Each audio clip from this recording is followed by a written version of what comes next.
साथ लेकर चलना। विजय विद्रोही 4.5 महीने में भाई भारत जोड़ो यात्रा से एक प्रोजेक्शन बना, एक छवि बनी, अखबारों में आर्टिकल आने शुरू हो गए। और यह भी सच है कि जो भारत जोड़ो यात्रा निकली उसमें पहली यात्रा में 71 सीटें कवर की गई और इंडिया गठबंधन ने 71 में इंडिया ने जीती इन सीटों में 70 में से 29 सीटें। स्ट्राइक रेट रहा 41% का, पिछली बार जीती थी मात्र 17 सीटें। दूसरी यात्रा में 82 सीटें कवर हुई, पिछली बार 81 में से 6 सीटें जीती थी इंडिया ब्लॉक ने और इस बार जीती 35 सीटें। 7% से स्ट्राइक रेट बढ़कर हो गया 43% का। लेकिन इसमें इंडिया ब्लॉक तो साथ ही नहीं था यात्रा में, आप उसको नहीं, कैसे मैं यात्रा की बात नहीं कर रही विजय जी, मैं बात कर रही हूं जितनी सीटें कवर की गई उन सीटों पर जो गठबंधन में सीट अलोकेट हुई उसमें स्ट्राइक रेट बढ़िया हुआ। तो कंट्रीब्यूशन कांग्रेस का खारिज कर देना और इस तरीके से दम भरकर लीडरशिप के लिए चुनौती पेश करना, विजय विद्रोही। देखिए, पहली बात तो यह है कि लीडरशिप के लिए आप चुनौती पेश कीजिए, लेकिन किसी एक रीजनल चैनल में इंटरव्यू देकर मत कीजिए। वो कोई मंच नहीं है कि अब वहां पर बैठकर आप घोषणा कर दें कि राहुल गांधी विफल हो गए और मैं कोलकाता से ही चला लूंगी। दूसरा, ममता कब गंभीर रही? दूसरी जो यात्रा निकली जब राहुल गांधी कलकत्ता पहुंचे थे बंगाल में, तो माइग्रेटरी बर्ड कहा गया था। अभी क्या ममता कहीं नजर आई हरियाणा में, जम्मू कश्मीर में, झारखंड में, मुंबई में, महाराष्ट्र में? कहीं नजर नहीं आई। अब कुछ लोग कह रहे हैं कि वो पोस्चरिंग है, वो अपने आप को अभिषेक बनर्जी से झगड़ा है, मतभेद है बांग्लादेश बॉर्डर पर जो हो रहा है, और वो अपने आप को एलिवेट करना चाहती हैं, रेलेवेंट बनाए रखना चाहती हैं राष्ट्रीय राजनीति में। वो उनकी अलग अपनी मजबूरियां हो सकती हैं, लेकिन ममता थोड़ा अनप्रेडिक्टेबल रही हैं, अनगाइडेड मिसाइल रही हैं। अब जो बयान आज दिया है, हो सकता है 3 दिन बाद कुछ बयान फिर बदल दें वो। और सबसे बड़ी बात है कि चर्चा मीडिया के जरिए नहीं हो सकती। इंडिया पॉलिटिकल फ्रंट की सबसे बड़ी कमजोरी रही कि ये लुंचपुंच टाइप संगठन रहा। भाई, आप दिल्ली में एक दफ्तर तो लीजिए, कहीं नहीं तो राहुल गांधी का जो सरकारी निवास है, जो बंगला मिला हुआ, उसी के अगर किसी को एतराज नहीं हो तो उसके कोने में दफ्तर खोल लीजिए। नहीं, लेकिन एक जिस बड़ी लड़ाई के लिए बना था विजय बनाना तो दो कन्वीनर बना दीजिए। हाँ, लेकिन जिस बड़ी लड़ाई के लिए बना था वो बड़ी लड़ाई पास ऑन हो गई 2024 की। अब अगली लड़ाई 2029 की है। स्टेट में रीजनल पॉलिटिक्स में सब एक दूसरे के आमने सामने खड़े हैं। जरूरत ही नहीं है ना कन्वीनर की, ना कॉमन मिनिमम प्रोग्राम की, ना लोगों की, ना किसी और स्ट्रैटेजी की।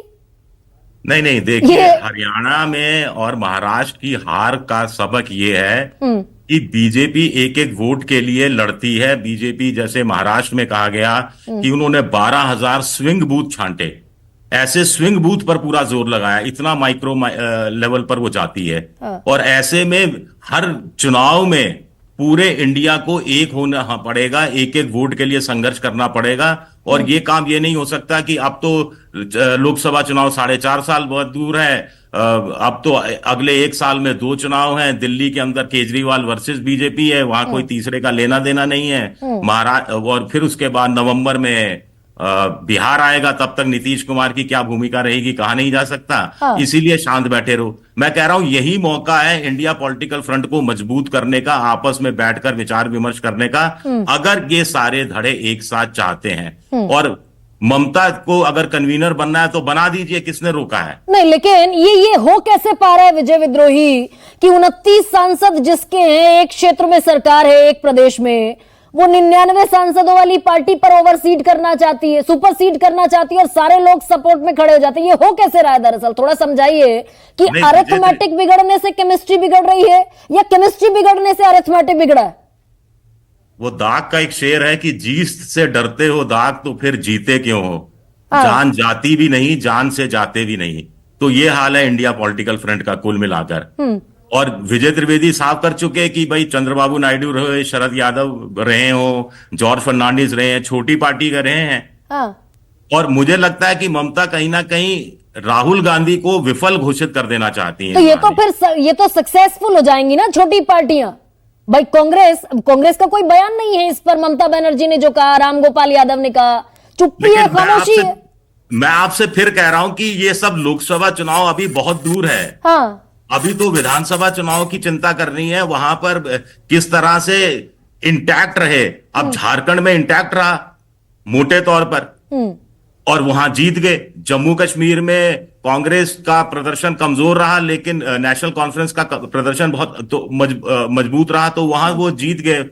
लेकिन महाविकास आघाड़ी में महत्वाकांक्षाएं अपनी अपनी, हरियाणा के अंदर भूपेंद्र हुड्डा वर्सेस कुमारी शैलजा वर्सेस अरविंद केजरीवाल, ये तमाम चीजें होती रही।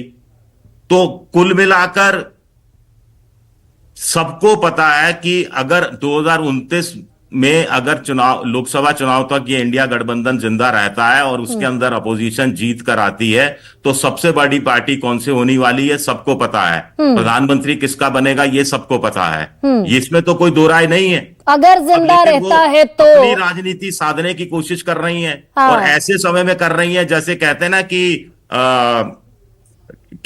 जो जख्म है, जख्म पर नमक डाल देना। तो मुझे लगता है कि वो थोड़े मजे ले रही हैं जख्म पर हाँ, नमक और ये डालने